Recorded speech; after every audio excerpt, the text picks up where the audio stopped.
Hello and welcome to the first of the podcast series run by Freeths Network Events for Women. I'm Rian Banks, a Managing Associate in the Freeths Intellectual Property team. I'm here to talk to one of my clients, Jillian Kowalchuk, who is a founder of the business Safe in the City. Safe in the City is a fantastic business. It's an app that helps users navigate from A to B using the safest routes as opposed to the quickest routes.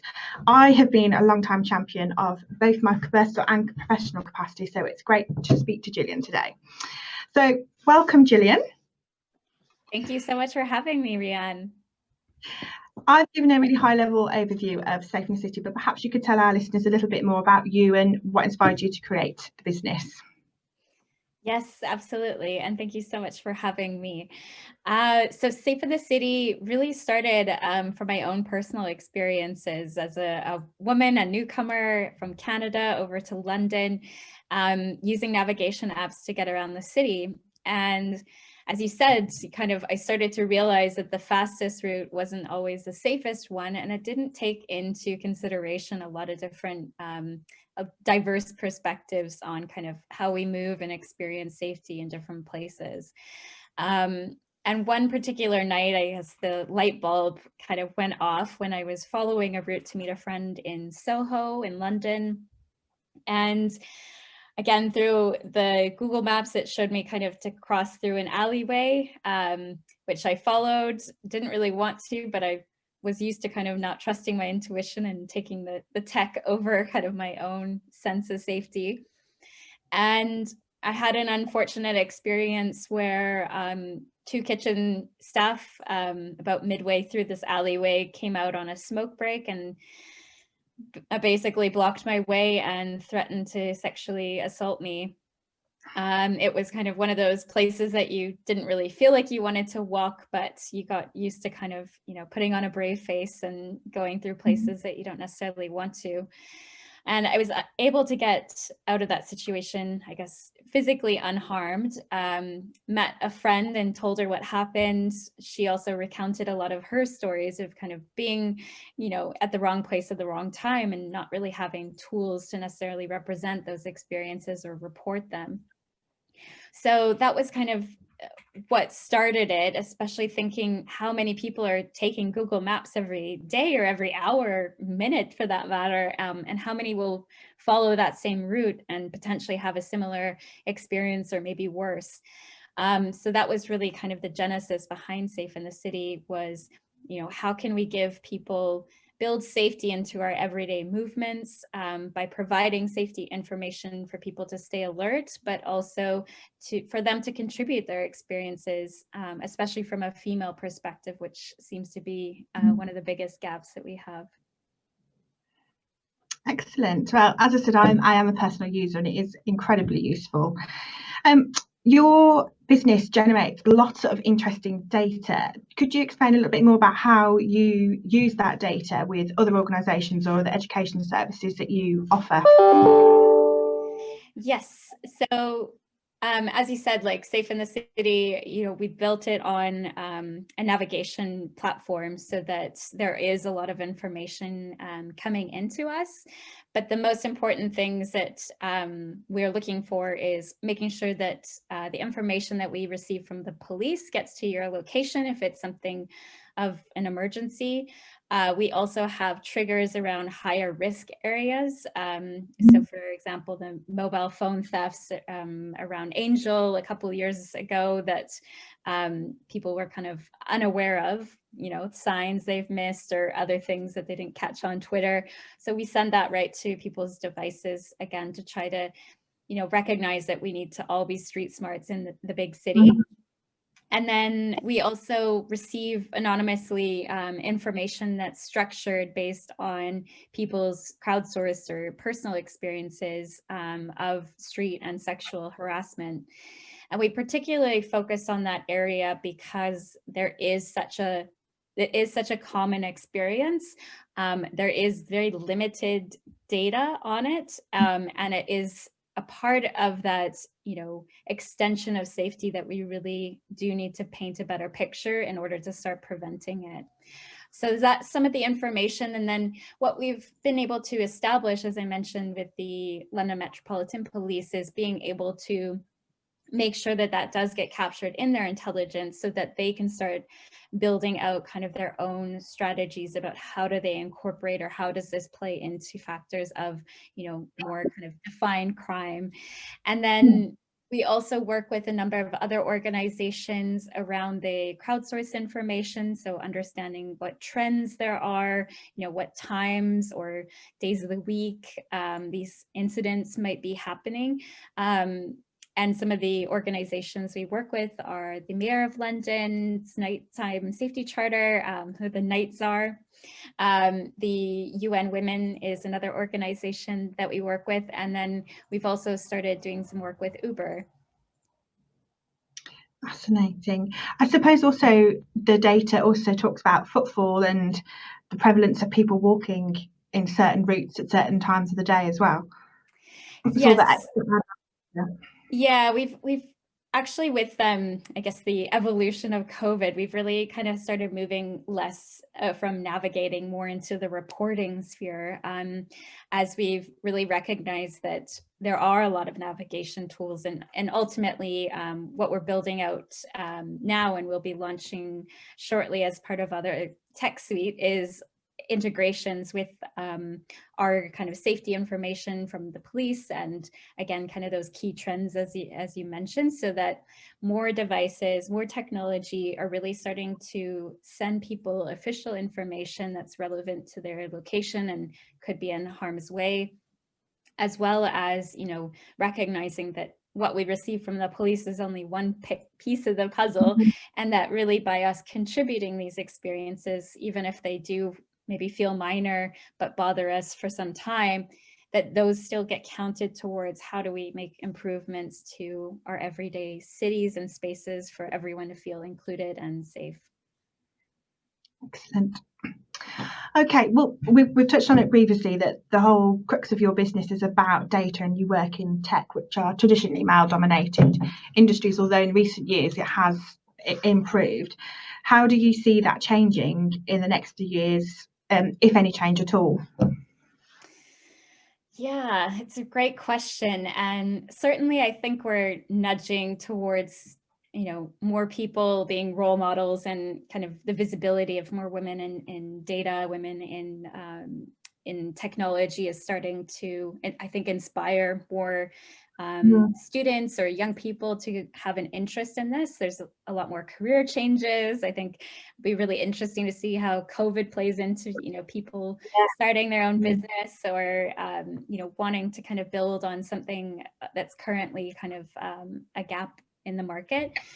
And I think, you know, that as we recognize that the more diverse, you know, technology is and representative of the people and problems it seeks to solve, really that's where the sweet spot is of innovation. So, you know, if you're a woman, or, you know, an ethnic minority, or maybe from a religious background, like there's actually so much opportunity out there in order for kind of you to address a problem that currently exists. And I think that builds kind of its own kind of protective, you know, perspective, in that, you know, there are kind of fewer players that will be kind of addressing those areas. Interesting. It is an interesting landscape to see how it's going to develop. Definitely. This might be an artificial question, as you don't have any other experience, but have you found that being a woman has helped or hindered setting up your business, either because it's in a data tech industry, but more, or even perhaps assisted because primarily your users would be female, even though it's an app open to everybody because it's about personal safety? Yeah, that's another fantastic question. And as you said, you know, haven't been a man, so I can't, you know, make that life parallel. But, you know, there's certainly, I think it's important to look at it from both sides. You know, what advantages does this give me? As I talked about, maybe the rarity of being a woman in tech, potentially some of the press and publicity and invitations to kind of share your story. Is quite important. But then on the flip side, you know, we see lots of statistics and the more kind of female founders or entrepreneurs you speak with, you definitely get the sense that, you know, the 2% of VC funding isn't going towards female founders. You know, there is a lot more expectation for, you know, women to do a lot more kind of for free. There is kind of this, you know, lack of seriousness when you are kind of microaggressions that you might encounter in pitch events or different kind of, different networking events. So it does give you a community to go into. And I think the, you know, female founder community is quite strong, or women in tech is getting stronger. And it is, I think, moving away from kind of maybe more the traditional areas of, you know, women in business, like, you know, cosmetics and, you know, kind of fashion, things like that. It is moving into a lot more STEM heavy and deep tech and interesting areas, which I hope there becomes a really good balance of all genders really in all of these spaces. Brilliant. Let's hope so. So talking about lessons in business, because Safe in the City is an early stage business, what do you think will give Safe in the City as a business longevity? I think when you're a startup, you really have a pretty big rallying call to do all the things that you do. So really purpose and transparency is really kind of one of the biggest kind of advantages that I think we have at this point. You know, we do fit within a niche that, you know, to many are like, why isn't this existed? Like, why isn't, you know, some of these other players like moving into the space? But very much for kind of the reasons that, you know, we identified above. And I think, you know, once Safe in the City continues to grow, and, you know, not only in our kind of free mobile app, which we really tried to balance that is kind of, again, our transparency factor and our way that we keep accountable in our working with partnerships, but also through kind of the integration side and our SaaS that we're building out, so that really it becomes an ecosystem of how do we, you know, share information that's, you know, non-personal information that's really valuable to everyone. How can we start connecting the dots of these experiences and how these behaviors, even if it is, you know, verbal attacks, like how that might change anyone ever shopping in that area again, or, you know, how do these small tweaks that we can make to our environment really open it up to a lot more people who could spend time and money and, you know, enjoy their lives in that way, in those spaces. So I think that's one of the strongholds of the city. Definitely, wholeheartedly agree. So as an IP lawyer and specialising in brand protection, I have my ideas of what I think early stage startup businesses and even established businesses should know about brand protection, and also commercially just about how they establish and then protect their brand and how that benefits their business. But from your point of view, it'd be really interesting to know what lessons you've learned about brand protection and how important you think it is, or on the flip side, whether you don't think it's important, in particular for your business. Well, I certainly think it's important, and I certainly have really valued our conversations. I think one of the things that we started early on. Oh, sorry, I lost you there. Oh, can you hear me? Yes, can you hear me? Great. Okay. Yes, I can, yes.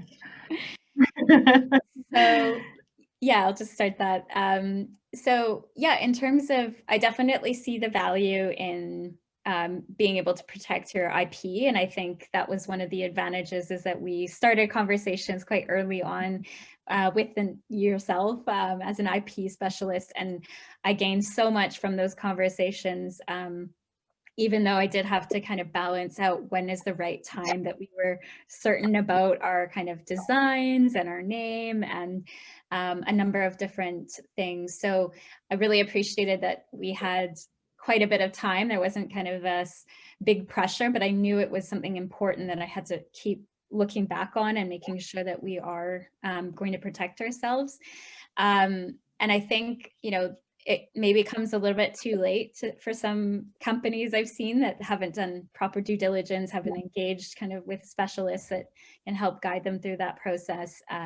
So I certainly would encourage, if you have a brand that you want to see global, that, has some particular, IP, like in that, it's quite new or novel, I really strongly suggest getting IP advice and hopefully help.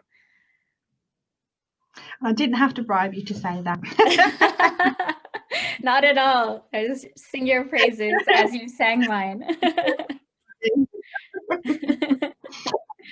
You touched upon it earlier, actually, and it's interesting to see how you've branched out during COVID, because obviously there are less people out on the streets because of legal restrictions, and you've gone into the reporting side of things. So my next question really was, because we're in a global pandemic, it wouldn't make sense not to touch upon it, although I'm sure we're all very fatigued with it all. How do you see COVID impacting or improving your business moving forward? Yeah, it's certainly, uncertain, certainly uncertain, with a lot of things ahead of us. But, I think one of the things that it really did is really had to focus us as a team of like, what is kind of our one thing? What is our focus if we can only do one thing? If we know that people are going to be restricted from going outside, if we know that, international travel is going to be impacted, but we know that this still is an issue, where do we go? And I think that's where we kind of started to put a lot more of our efforts on the reporting aspect. And we did see a surge in, domestic gender-based violence and domestic abuse and a number of other kind of things within that spectrum, even, street harassment. So that's why we've kind of focused in on that being such a core piece of the technology. And again, being able to kind of offer out through our integration services, that safety toolkit of, getting people help faster, getting information to people, but also allowing them not to go through the customer service, but just anonymously, discreetly, quickly, flag a concern, an experience that they witnessed or saw, so that, again, that can be packaged in a way that makes sense to the business, to make product decisions, to make, better training or educational decisions, or just, again, try to take better care of your, workforce and potentially people in those communities. And I think, one of the really interesting things that COVID has really brought to the surface has been this understanding of safety. And I think taking safety into a lot more of a holistic point of view, because sometimes people hear the word safety and they just go, okay, crime and fire and, terrorism, health concern. And there's really such a plethora of other things really that are happening that aren't necessarily in kind of a fixed box or criminal.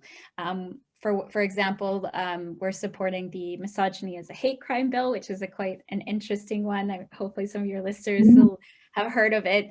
And that's looking to pass in the new year. So that would require a lot more reporting from policing, but I think also businesses catching up to make sure that they're mitigating these risks and taking a lot more of these maybe lower level incidents or antisocial behaviors as a lot more of a higher priority as they're seeing kind of more impacts. So that's kind of, I think, one of the benefits that hopefully is coming out of this. Good. At least it's come for benefit of something, some positivity out of COVID. You gotta pick it out sometimes, that positive perspective, right? So you have a new campaign at the moment. The most dangerous word is just. Would you like to tell the listeners a little bit more about what that campaign is and how they might be able to support? Yes, absolutely. So we launched this as part of the Pay It Forward campaign that the Mayor of London is running. And we've continuously been approached by a lot of charity and nonprofit sectors to collaborate with us. Especially we completed a report with UN Women that again showcased some of these trends in different spaces, things like, a lot of sexual harassment was happening during peak congestion hours, so not necessarily at night when people might feel a little bit more vulnerable. And it really helped to kind of shape a lot of their policies and funding and support. So we've received a lot of that, but often charities and nonprofits have very limited kind of budgets and funds to do something innovative. And so this crowdfunding campaign is really looking at how do we link up with those specialists in those local communities so that we can expand our technology a lot further. And we're not just receiving information that we can, simply look at and go, oh, that's horrible. We can actually send it to, policymakers, to, refuge centers, to, business crime reduction professionals, and really start to see how this information can take shape and inform the community. And why we've called it the most dangerous word is just, is we've had the word just reported almost 700 times within the subtext of our reports. And a lot of the times it's speaking to a bit of minimization of kind of what happened. So, think like, well, it was just, this one guy down the street, and or I shouldn't have just been wearing this outfit. And there's a lot of meaning behind the words that we are using. And it does reduce reporting. It does reduce people's ability to seek help, or, what we call share it to stop it. Because when we can, be able to share what's happened to us and paint a better picture of what's going on, we have more chance of actually preventing it from happening to someone else, and also kind of start healing ourselves from some of these experiences. So it is something that is live until the 28th of October. So we are 80% of the way there. We've actually just had Hitachi join as sponsors, and we're looking for anyone who is willing to contribute, so that we can extend our app into your locations. We can work with more nonprofit partners and start to take root in building safer cities where you are. Well, that was going to be my next point, was that currently you're London at the moment. The app's available in London, but the intention is to go eventually global. Yes, well, we're in London and Berlin, but as you said, like with us moving away from a little bit more of the technology and complex kind of routing, we're looking at now that reporting element, and kind of, again, how do we expand and anchor into the existing like infrastructure or specialists already in place. So that's what this crowdfunding campaign is about. Brilliant. And finally, Freeths networking events for women is about supporting and inspiring other women. So what women support and inspire you? I feel so lucky, and that I have so many inspiring women to pull from me. And we also live in this digital age where I can, listen to a podcast with Oprah and Rihanna, which I was listening to the other day, and just really get a voltage of kind of inspiration, and other women who've done just incredible things with their lives. But I think when you get that depth of relationship with your personal life, for me, is really anchored on my grandmother and my mother. My grandmother was she had 12 children for the first instance. She had a job. She really, I think she probably volunteered in over 100 different organizations. Her kind of impact was incredible. And I mean, she had 70 grandchildren in the end. So, she really like never had too little love to give everyone, too little time. She really was just a force of nature and abundance of really like how you can do so many incredible things with your life. And I think that goes much the same as my mother. Unfortunately, they're both deceased. So I think that kind of legacy lives on in both of them, of just really how much they were able to do in, a relatively short life. And yeah, that really inspires me to keep moving and to leave a legacy of my own behind. Oh, they sound like wonderful people. Yes. Well, thank you for your time today, Jillian. As always, I could chat to you for ages, but we've run out of time, I'm afraid. No problem. This was Thank you great. for your time. And if any of our listeners would like to know more about your business, Safe in the City, there is a website, and there's also details of the campaign, The Most Dangerous Word is Just. Also, download the app. It's free, isn't it? Absolutely. I'm a personal user, and it is really, really helpful. And also, if any of our listeners need any more, or rather any information about intellectual property advice, feel free to get in touch with me. Thanks so much, Jillian. Thank you, Rianne.